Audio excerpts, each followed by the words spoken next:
After the First World War, there were many new ideas for dealing with the problems that had occurred in the war. The rolling or ball tank was one of the most unusual ideas. With the traffic wagon in 1917, the Germans were the first to try a working prototype.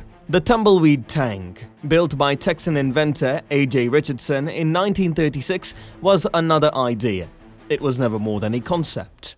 The Kugelpanzer, or Rollzug, translated ball tank and rolling vehicle, is physically identical to its Trefus wagon predecessor, and is listed as item number 37 in the Kugelpanzer Tank Museum. It is the only known surviving built example of one of these tanks. It's a unique one among military vehicles. The Red Army eventually took possession of the vehicle. The most widely held belief is that it was given to Japan as part of Germany's technology sharing scheme in the 1940s, and was captured in Manchuria in 1945. According to another tale, it was captured with the famous Maus tank at the Kummersdorf Proving Grounds. The vehicle was built by the renowned Krupp Company. Is thought to be a single-person scouting vehicle. Because the armor is only 5mm thick at its thickest, it is not an offensive AFV. Only an MG-34 or 42, or in the event of Japanese service, a Type 96 LMG positioned a few inches below the visibility slit would have been carried on it. The port has now been welded shut. The tank is made out of a cylindrical chamber in the middle with a single direct visibility slit at head height and a big rear ingress-exit hatch. The vehicle was propelled by two rotating hemispheres that formed the vehicle's sides. These hemispheres were propelled by a single-cylinder two-stroke engine with a top speed of only 8 km per hour. It's thought that the smaller wheel on the back of the tank was used to steer and keep the tank stable. With a height of 1.5 meters and a length of 1.7 meters, it was just big enough to fit an average-sized person, as well as a small-cylinder two-stroke engine capable of propelling the tank at a top speed of 8 km per hour, which is quite slow when we look at the size of the tank.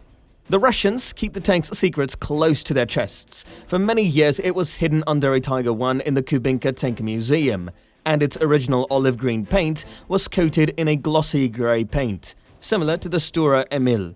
Internal components, including the engine, were stripped completely, and metallurgical samples were strictly prohibited. Nobody knows what it's made of after over 80 years. The Kugelpanzer was repainted in a darker German grey, and had Balkan crews added to the hubs of each wheel in early 2017. There has been a lot of speculation throughout the years about what the Kugelpanzer was developed for. It was thought to be a cable lair, artillery spotter, or scout vehicle, according to popular perception. Nobody knows if it's a pre- or early war design or a post-war design. However, most historians believe it is a pre-war concept for an infantry support weapon capable of traversing a no-man's-land scenario. A similar purpose was served by the Tumbleweed Tank, design of the same era.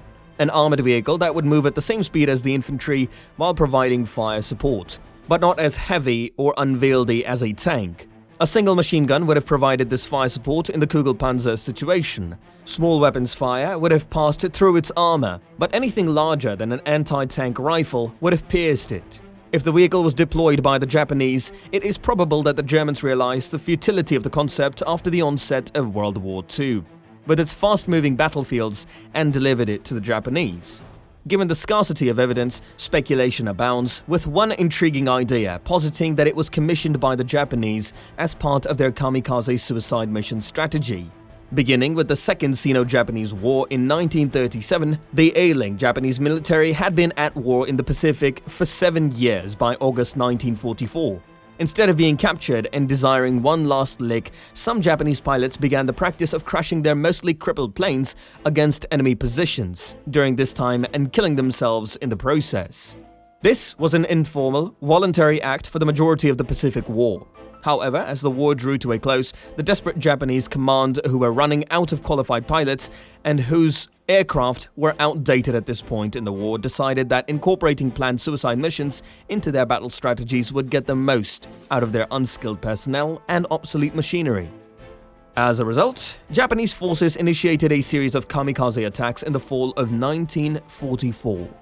The Japanese military began producing specialist equipment in addition to makeshift devices such as mounting explosives onto existing aircraft. The aircraft, Oka, that is, Cherry Blossom, and suicide boats, Shinyo, or Seaquake, were among them. Even miniature submarines were built, including a modified torpedo known as Kaiten, or Returning to Heaven, and a two-manned boat known as Kairyu, or Sea Dragon. Given the attitude of many Japanese military commanders, some have speculated that the Kugelpanzer was a part of the plan, with a few crucial aspects being cited to back up this theory. First, it was small and designed to be operated with a small 1 to 2 man crew.